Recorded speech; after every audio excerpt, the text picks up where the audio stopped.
everyone, welcome back to my channel. This is my first official video of the year. I am super excited for all the videos that I have planned for you this year, and to start things off, I am going to do an iPhone X review.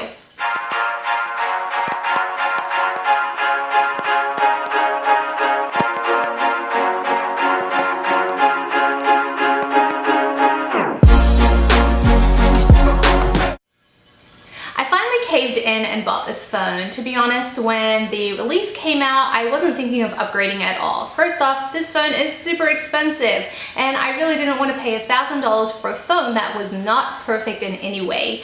So I tossed and turned between the iPhone 8 and the iPhone X.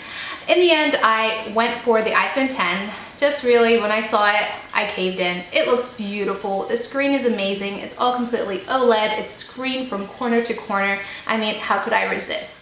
I've had this phone for about a week now, so here is my complete review. The one major thing that got me super excited about the iPhone X is that it is entirely screened with a gorgeous 5.8-inch Super Retina OLED screen that is truly dazzling to look at. This is the most durable glass on the iPhone yet, with wireless charging and water and dust resistance.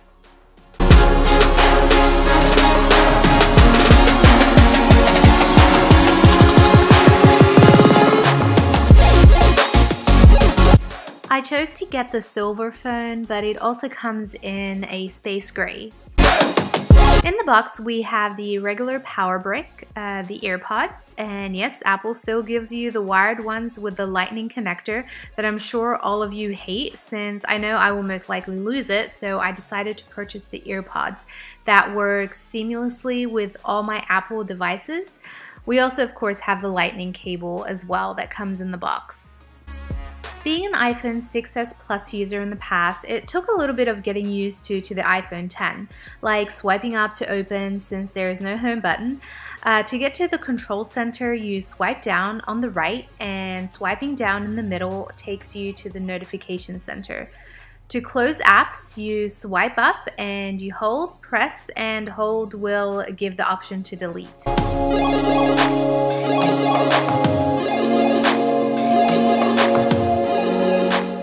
Face ID is super cool. I was skeptic to start off with. I did not think that it would work at all. And it was just so comforting to know that the previous phones had Touch ID, which is definitely something that you can't hack in. And I thought, you know, Face ID, I don't know if this would actually work, but guys, it works perfectly. So I'll show you guys how we set it up.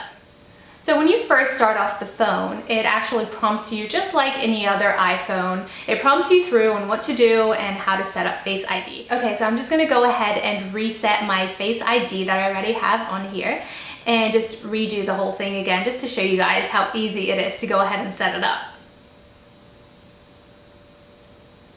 So you just press get started.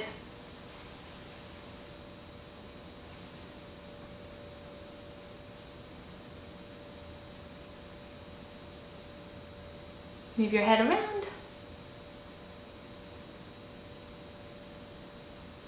Again. And that's it. It's pretty easy, isn't it? You better turn up. Now let's talk about the camera in this phone. Now all of these photos and videos were taken exclusively with the iPhone X, and they look beautiful. If I should fall, just go ahead, go and catch me. Apple definitely upped their game with the iPhone X camera with depth sensing cameras and precise facial mapping that create studio quality lighting effects. Portrait mode is awesome. I absolutely love how you can blur backgrounds while keeping a crisp and sharp foreground. On a higher level, turn it up, we got this. Now I usually upgrade every 2 years, so previously I had the iPhone 6s Plus. And honestly, when I first got the iPhone X, I was actually thinking of returning it, mainly because it felt like the screen was so much smaller, when in actual fact, it's actually the iPhone X that has the bigger screen. But because you don't have that white band all around, it kind of fools you into thinking that this is a smaller phone when in actual fact it's not. But about a day and getting used to the new controls, I just fell in love with it, and I don't think I will ever return this. I don't regret getting the iPhone 10. I definitely do love the sleekiness of it. The OLED screen is awesome. Apple should have done this a long time ago. I don't know what they were waiting for. Also, just for comparisons, this is the iPhone 6. So you can see it's tiny in comparison to the iPhone 10. Right. Now, if you guys are planning to upgrade, I would definitely suggest to go with the iPhone 10 instead of the iPhone 8. The iPhone 8 essentially is just like the previous models, except it is going to work better with the newer software. The iPhone 10 feels like a completely different phone from Apple, so I would definitely suggest this one instead of the iPhone 8. The only thing that I hate about this phone is that it is pretty expensive. So I hope that with the newer models, they do reduce the price down, just because it really isn't worth $1,000 exactly. I know that it's jam-packed with new technology and it's great. Don't get me wrong, it really is. But for $1,000, you know, the Samsung Galaxies are a lot cheaper and they also have pretty cool technology. So why Apple? Why? Why so expensive? All in all, I love this phone. I definitely don't regret buying it. I have gotten so used to it and I love how slick and small it is, even though it didn't compensate at all for the size of the screen. I hope you enjoyed this review of the iPhone 10. Please make sure you subscribe, comment, and like my video. Thank you for watching. I'll see you next time.